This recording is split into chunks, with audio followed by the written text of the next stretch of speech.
जय Hind. Donald Trump का अगला निशाना चाबहार क्यों? ये क्यों है, इसको जानना बहुत ज़रूरी है। देखिए, चाबहार के बारे में जाना क्योंकि ये एक गेटवे है हमारे रीजनल कनेक्टिविटी के लिए। और हम लोग जिस तरह से वेस्ट एशिया में देखते हैं, और ख़ास करके इंटरनेशनल नॉर्थ साउथ कॉरिडोर और सेंट्रल एशिया रिपब्लिक के, उसी तरह इसी के तर्ज पे इस बारे में जाना क्योंकि ये एक गेटवे है हमारे रीजनल कनेक्टिविटी के लिए। और सितवे भी है जो बांग्लादेश के इस इलाके में और इंडो पैसिफिक के ऊपर में पड़ता है। और वहाँ पर भी सितवे पोर्ट है जो म्यांमार की पोर्ट है, वहाँ पर भी ये दो जो हैं रीजनल, जहाँ पर एक स्ट्रैटेजिक बहुत बड़ी हमारी सोच के कारण हम गए थे। हम चाबहार की बात करते हैं। पहले चाबहार, चाबहार का मतलब है फोर सीजन। चा सभी बाहर रहती हैं, मानी वहाँ का टेम्परेचर, वहाँ का कंडीशंस हर दम साल के 12 महीने तक एक साथ था। और सबसे ज़्यादा वहाँ से आप इस पोर्ट का इस्तेमाल हो सकता है। ऐसी पोर्ट बहुत कम है विश्व के अंदर में जिसके अंदर में आपका मौसम के साथ में उसकी सामरिक सामरिक उसकी जब पकड़ आई थी चाबहार की, वो आई थी 80 के दशक में। 80 से 1980 से लेकर 88 तक इस ईरान और इराक के बीच में वॉर हुआ था। उस समय भी वेस्ट एशिया चल रहा था, खास करके अमेरिका का बहुत ज़्यादा वहाँ पर पकड़ थी, उसकी अपनी वहाँ पर फुटप्रिंट थी। उस दौरान इसके समझ में आया था कि चाबहार, और चाबहार का बहुत यूज़ हुआ था। फिर 90 के दशक आया। 90 के दशक में जो नदर्न लायंसेस होती थी, खास करके अफगानिस्तान के अंदर में जो लड़ रही थी तालिबान से, उसके हेल्प के लिए ईरान ने इंडिया को इनवाइट किया था 90 के दशक में। और उसमें रशिया भी शामिल था, जिससे कि हमें अफगानिस्तान को जाना था, अवॉइड करना था पाकिस्तान को। और पाकिस्तान को इसलिए क्योंकि पाकिस्तान से बगल में एक आप गोदार है जिसमें जो सी पैक आया। और 2015 के बाद, 2015 में तो अब्सोल्युटली जब सी सी पैक का गोदार बना, तो उसके बाद इंडिया ने चाबहार को लिया। और हमारी और डीलिंग हो गई ईरान के साथ। ईरान ने कहा आइए आप इसको बनाइए, 2 बर्थ को बनाइए, पहले आप इसको बनाइए, फिर इसका आप संचालन करेंगे। और भारत ने इसको उसी समय एक एग्रीमेंट के तहत हम उसको डेवलप करना शुरू किए। इसका समय लग गया 2024 में आकर, और उसके बाद हमारी समझौता हुआ है कि 10 साल के लिए हम उसको ऑपरेट करते हैं। और इंडियन पोर्ट ग्लोबल जो है देश की जो अपनी स्टेट की जो कंपनी है उसको ऑपरेट करती है, उसको डेवलप किए। और ये हमारा बहुत स्ट्रेटजिक है। और इसमें रीजनल कनेक्टिविटी एक तो इसी के द्वारा, क्योंकि ये सस्तान जो बलूचिस्तान का हिस्सा है और वहाँ मेजॉरिटी बलूच पीपल रहते हैं। अब बलूचिस्तान से सटा हुआ इलाका है, इसलिए हमारे लिए स्ट्रेटजिक बहुत इम्पोर्टेंट है। इसके द्वारा हम अफगानिस्तान में जाते हैं, खास करके जिस तरह से पाकिस्तान ने तालिबान को किया। और उसके अलावा सेंट्रल एशियन रिपब्लिक को ये जाता है। और सबसे इम्पॉर्टेंट है इंटरनेशनल नॉर्थ साउथ कॉरिडोर। अब ये है क्या? नॉर्थ साउथ कॉरिडोर जो सेंट पीटर्सबर्ग से आता है, और वो बाल्टिक सी के बगल में, वहाँ से मॉस्को होते हुए अस्तरखान से, और फिर बाकू। बाकू जो है अजरबैजान का इलाका है, और वो कैस्पियन सी से होता हुआ सीधा जो तेहरान को, जो ईरान के अंदर आता है, और तेहरान से सीधा चाबहार। वहाँ से एक और रोड आती है जो उसका है बंदर अब्बास का इलाका, वहाँ आता है।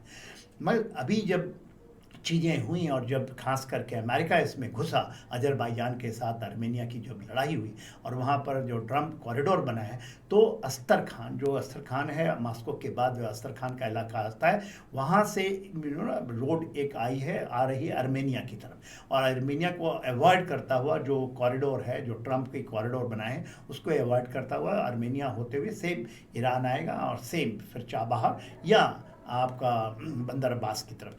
यानी वो कनेक्टिविटी है तो हमारा होगा, तो बहुत इंपॉर्टेंट है हमारे एस्पिरेशंस के लिए, सेंट्रल एशियन रिपब्लिक के लिए। तो इसको रोकने के लिए जो ट्रम्प साहब ने 2018 में, जब उनकी 2017 से 2021 तक वो थे फर्स्ट टर्म में, तो उन्होंने वहाँ पर जब वो लगाया, सैंक्शन लगाया ऑयल के ऊपर में, और भारत को कहा कि आप इसको मानिए, और भारत मान गया। उस समय यदि नहीं मानते, क्योंकि हम बहुत बड़ा जखीरा से परसेंटेज अबाउट 19% तक चला गया था, 16-17% है जो हमारा अपनी रिक्वायरमेंट है, हम ईरान से लेते थे, और ज़ीरो कर दिया। तो उनको ये थी, उसके एवज में उन्होंने हमें कहा कि ठीक है आप इसको डेवलप कर रहे हैं, 120 जो $1 मिलियन आपने लगा रखा है, लगा रहे हैं, तो आप इसको कीजिए। और हम इसको करते रहे और इसकी ऑपरेशंस की, जो कि हमारी जो स्टेट पोर्ट ग्लोबल है, जो इंडियन पोर्ट ग्लोबल, इसकी हमारे 2024 में हमारी उनके साथ डीलिंग हो गई है 10 साल के लिए हमारे ऑपरेशन, और ये बहुत काम कर रहा है।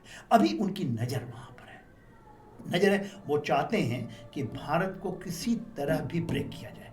देखिए, एक कॉन्सेप्ट आता है कि कहीं अमेरिका का एक पुराना कॉन्सेप्ट है ओबामा के समय, कि वो चाइना को ऐसा लगता है कि चाइना के साथ वो कन्फ्रंट नहीं करना चाहते हैं, उनसे लड़ना नहीं चाहते, वो बाय प्रॉक्सी करना चाहे इंडिया आ जाए उसकी प्रॉक्सी में, चाहे वो जो है, एक उनकी थ्योरी साइड बाय साइड ये चल रही है कि वो ये कहते हैं कि ठीक है, हम दो पावर हो गए, एक ईस्टर्न हेमस्फीयर में, एक वेस्टर्न हेमस्फीयर में, अपने अपने एरिया ऑफ इन्फ्लुएंस को रखिए, हम को एग्जिस्ट करेंगे। ये भी है, ग्लोबल ऑर्डर को जब चेंज करते हैं, मगर शायद चीज़ें नहीं होंगी कि मल्टीपोलैरिटी की तरफ दुनिया जा रही है, तो ये तो डिफीटेड है।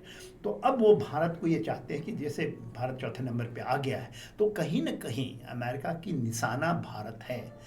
चाइना के साथ, चाइना को कहते थे कि सबसे ज़्यादा निशाना उनको चाइना का है, मगर चाइना के साथ वो कहीं कहीं रीसेटिंग भी दिखाई देती है। तो जिस तरह से पाकिस्तान में आना, बांग्लादेश में जाना, और इसमें कहीं न कहीं डिस्टेबलाइजेशन ऑफ इंडिया है।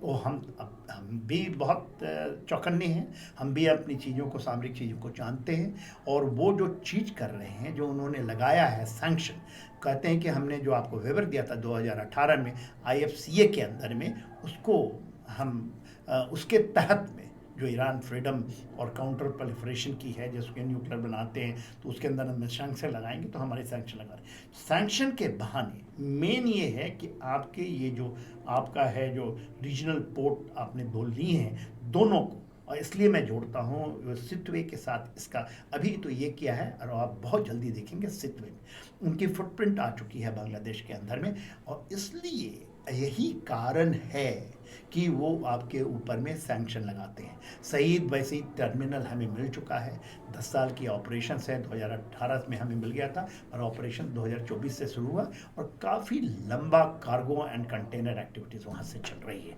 इसके पहले में हमने आपको बताया था कि 29 सितंबर से पहले इसकी वीडियो आई थी, जिसमें हमने ये बताया था कि क्या नया चाल चल रहे हैं, मगर ये क्यों कर रहे हैं। इस वीडियो में आपको दोनों को, यदि आप देखेंगे पहले वाली वीडियो और इसको, तो आप दोनों से आपको एब्सोल्युटली क्लियरिटी होगा, और ये बहुत इंपॉर्टेंट है भारत के सभी लोगों को जानने के लिए कि गेम क्या चल रहा है साउथ एशिया में, और स्पेशली जो वेस्ट एशिया में, चाहे पाकिस्तान का जाना, मिल जाना जा करके ऑल ऑफ अ सडन, और म्यूचुअल ट्रीटी करना सऊदी अरेबिया के साथ। Every day new dimensions into geopolitics is coming. तो इसको आप इस तरह समझिए कि कहीं ना कहीं भारत के ये प्रयास को, कि हमारी एक पकड़ है और बहुत अच्छी पकड़ है इस इलाके में, इस रीजन में, उसको कहीं ना कहीं वीक करने के लिए, इसको नकारा करने के लिए कार्रवाइयाँ हो रही हैं। जय हिंद।